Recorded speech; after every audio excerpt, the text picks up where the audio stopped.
योगी, हाँ? और कितने दिन हम वही पुराने घर में रहने वाले?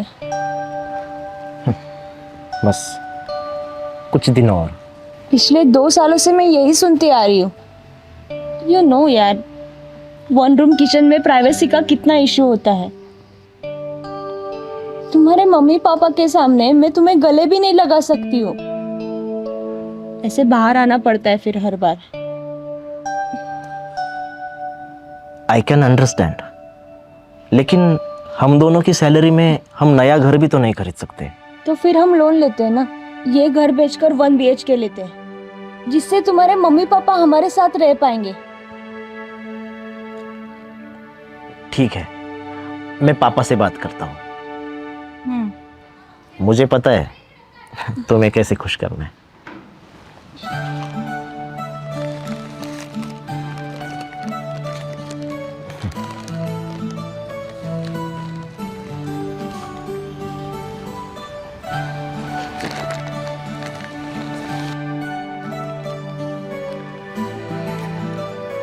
चना ले लो, चना। अरे भाई जाना, क्यों कबाब में हड्डी बन रहा है।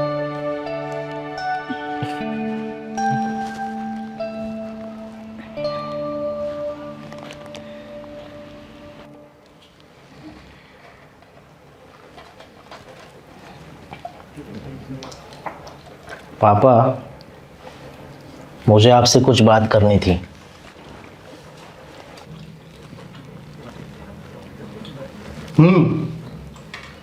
बोलो। मुझे लगता है कि हमें यह घर बेच देना चाहिए, क्योंकि हम चारों को यहाँ जगह कम पड़ती है। जिसे जगह कम पड़ रही है ना, वो घर छोड़ के जा सकता है। क्या प्रॉब्लम है आपकी? जब भी मैं कुछ बड़ा सोचता हूँ आप बीच में टांग अड़ाते हो। बड़ा करने की सोचते हो तो सोचो, मना किसने किया है, लेकिन अपनी हिम्मत पे करो। पैसे पैसे जमा करके ये घर मैंने खरीदा है और मैं इसे नहीं बेचूंगा। बस मत बेचो, रहो, इसी घर में रहो। मैं कुछ भी करने जाता हूँ ना, आप बीच में टांग अड़ाते हो। मना नहीं जवाई। बेटा, ऐसे खाना छोड़ के नहीं जाते। योगी मेरी बात सुनो। आप भी ना, क्यों भला बुरा कह दिया? खाना भी नहीं खा लिया। अगर उसे कुछ हो तो? कुछ नहीं होता, जाने दो उसे। कल सुबह वापस आ जाएगा। तुम खाना खा लो।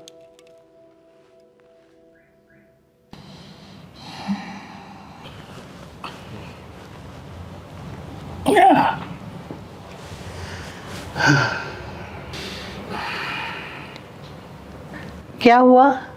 नींद नहीं आ रही है? नहीं, थोड़ी प्यास लगी है, पानी पी लेता हूं।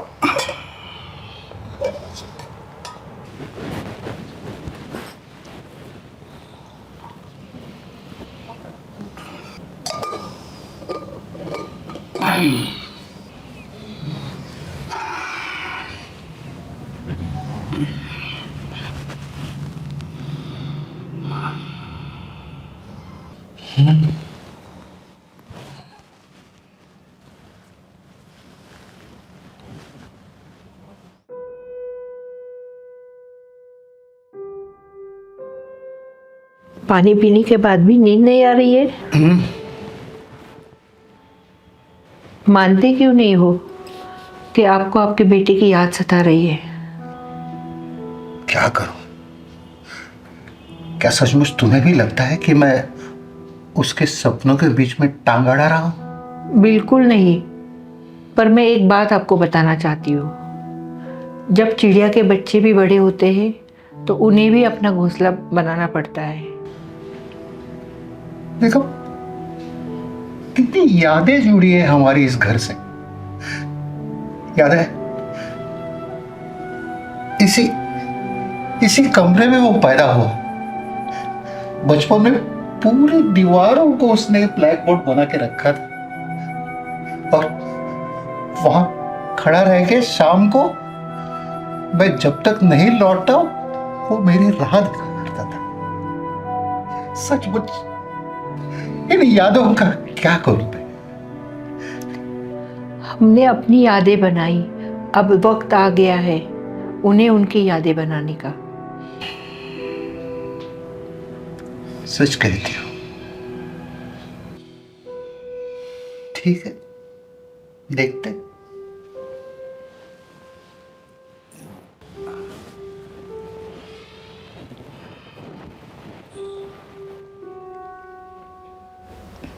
सॉरी योगी, आज मेरी वजह से तुम्हारे और पापा के बीच में झगड़ा हुआ। ये तुम क्यों बुरा मान रही हो? It's okay.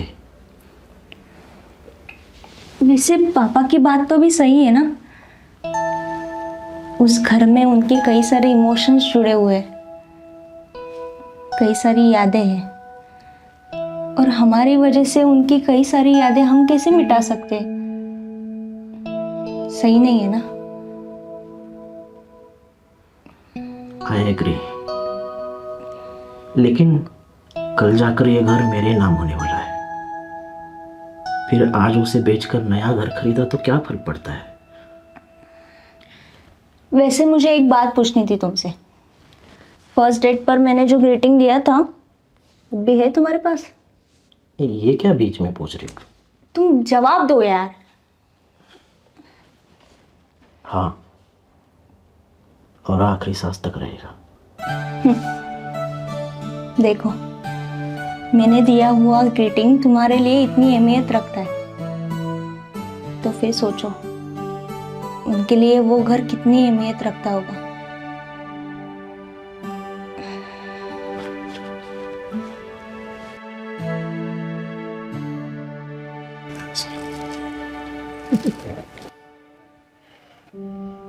पापा, हाँ। मुझे आपसे माफी मांगनी है। हम्म। मैंने कल रात आपसे बहुत उल्टी सीधी बात की। हम्म। अब हम ये घर नहीं बेचेंगे। हम्म। सॉरी। योगी बेटा, कल मैंने भी सोचा मैं घर बेचने के लिए तैयार हूँ। लेकिन पापा, यहाँ पर तो आपकी बहुत सारी यादें हैं और हाँ है, यादें तो है, मगर फिर सोचा कि अब नई यादें बनाने का समय आ गया है शायद, और पोता आएगा तो उसको खेलने के लिए घर भी तो बड़ा होना चाहिए, क्यों बहू? ना पापा। तो बस अब नया घर बुक करने की तैयारी करो, और पोते की मिठाई बांटने का सौभाग्य हमें जल्दी दे दो, क्यों? हाँ?